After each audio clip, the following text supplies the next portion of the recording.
we're actually having some of the provincial counterparts from across Canada are meeting in Charlottetown today. So here meeting with some of my other ministers from other parts of the province and the federal minister. And you're going to tell us what you're talking about, or is it all secret?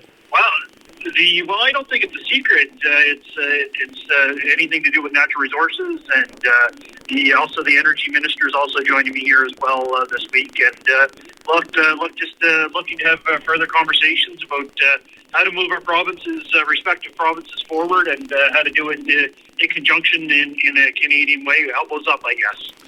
Speaking of energy, of course, I wanted to talk to you about that as well. Your colleague in Cabinet, Trevor Boudreau, the Minister of Energy, is talking about calling for investment in jobs and so on in offshore oil and gas exploration once again. You've got some opposition growing in the province. It seems that the very fact that you're talking about all kinds of different energy search, the search, of course, for uranium, the search for oil, the search for natural gas. And while they can make a bit of a case to say, maybe we should just get on to green energy and be done with it. But what they seem to be saying all the time is, you didn't talk about that in the last election campaign. And is that really a bona fide argument? No, absolutely not. The natural gas, the offshore, was something that prior to Minister Boudreau, that was actually under my portfolio.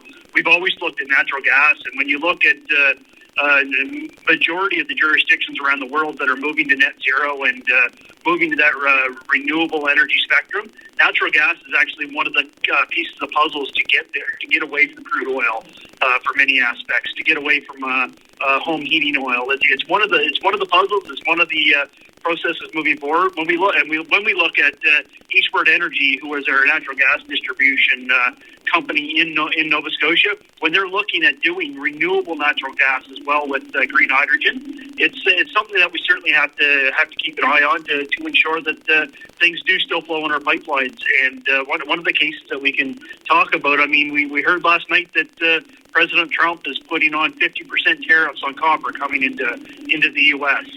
That's not going to have a big margin onto our province. We didn't export a whole lot of copper to the U.S. last year or the last few years. But when you look at the natural gas pipeline comes from the U.S. And if you were to shut that switch off today, there's many industries and many homes that wouldn't have that energy to rely on right now. So we have to see what's available to us here in Nova Scotia and to our country in Canada. Well, once upon a time, that gas line you're talking about was bringing oil from Nova Scotia's offshore and taking it through our province and out the other side and into the United States. And of course, when they felt that the oil, or rather the natural gas field that was being exploited at the time, had run out or was no longer economic, they reversed it and started sending gas back the other way. We don't own the pipeline.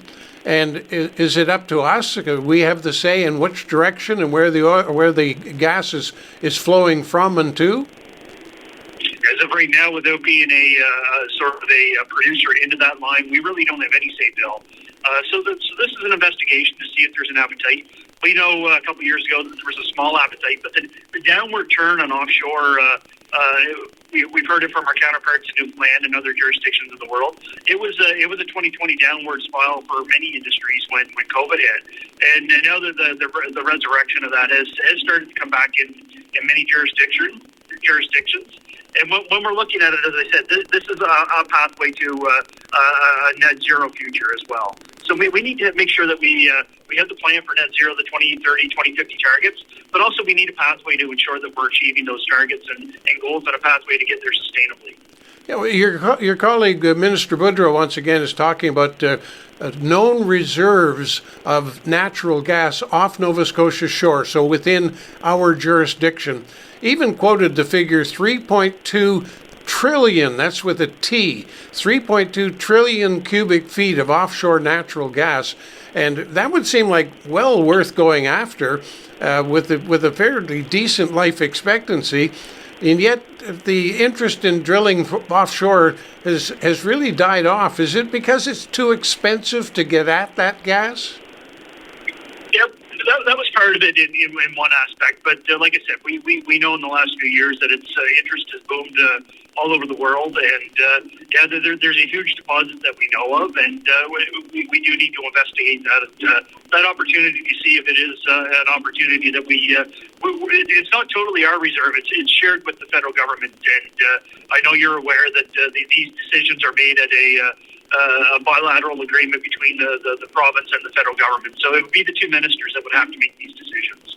But at the same time, we've talked a lot, you and I, particularly with regard to your department, about green energy, about wind, about solar, about Bay of Fundy, all kinds of things that really we have in abundance and we will have hopefully forever.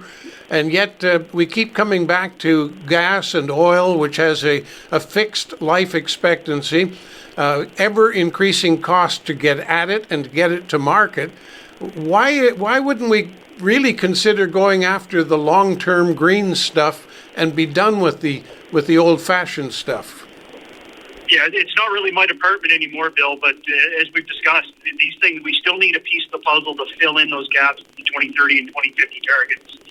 We can't flick a switch and be off natural gas today. We can't flick a switch and be off gasoline today. There's got to be a pathway forward, and you're going to need these reserves to move forward. And we are investing. I think you and I discussed many times over the last few years when wind energy was under my realm. There are 8 projects that are being built out right now, so we are investing as a province into those.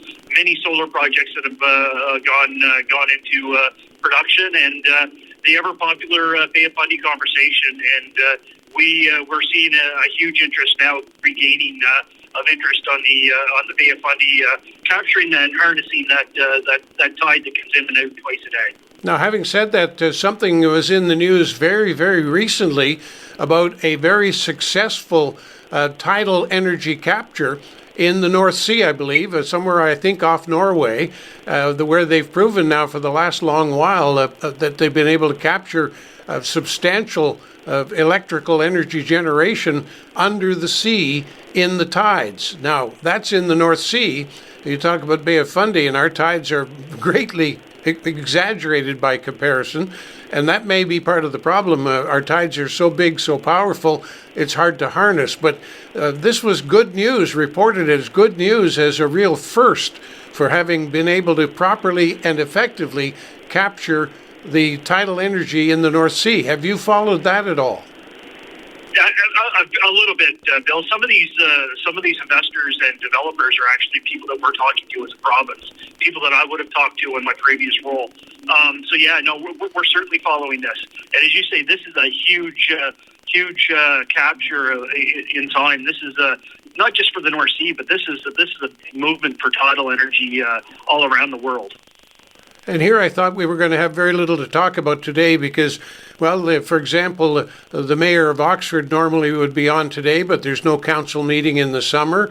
The other mayors are, anticipating a bit of a hiatus for the summer. You were excited about graduation. You were excited about Canada Day. And beyond that, I thought, what's going on? But here we are. We're talking. We've got lots to talk about. There are always lots to talk about when you dig into the weeds, Bill. Absolutely. But like I said, I am here in PEI for a 2-day event here, 3-day event, I guess, and then returning back into Cumberland County. But always lots of events going on, lots of things to do. As you and I discussed, we had the Premier in Cumberland South last week visiting different areas, and lots going on. I know council's usually shut down for the summer, but I know they're hard at work, and I get to run into them on the circuit many times. So still work being done in the background, Bill. Now, I'm glad you mentioned your visit with the Premier, or rather the Premier's visit with you, and I know that you took him to a few spots that he had wanted to see and talk about, and some of them, well, frankly, some of them were small p politics visits. What did you take him to that could turn into something important for all of us in Cumberland? Yeah, look, I obviously I took an opportunity to talk to him about road networks, But I had an opportunity to talk to a few different blueberry growers and such. Had an opportunity to stop into some local small businesses as well. So the Premier could hear firsthand how things are going in rural Nova Scotia in comparison to other parts of Nova Scotia, but more specific the urban areas.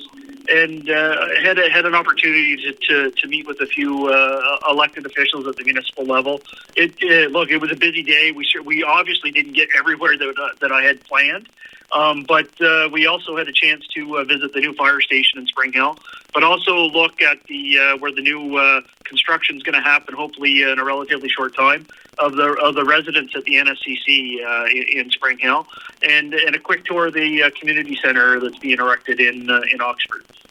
Now, along the lines of things we've talked about before, also in the news, I've read a fair bit lately about the small community installations of geothermal greenhouse activity in very small doses, if you will, put on by community groups and organizations elsewhere in Canada.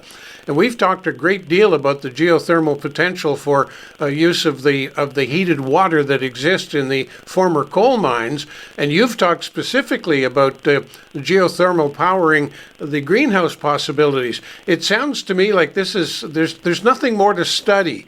Really, it's a question of let's get on with it because it's pretty clear that it works.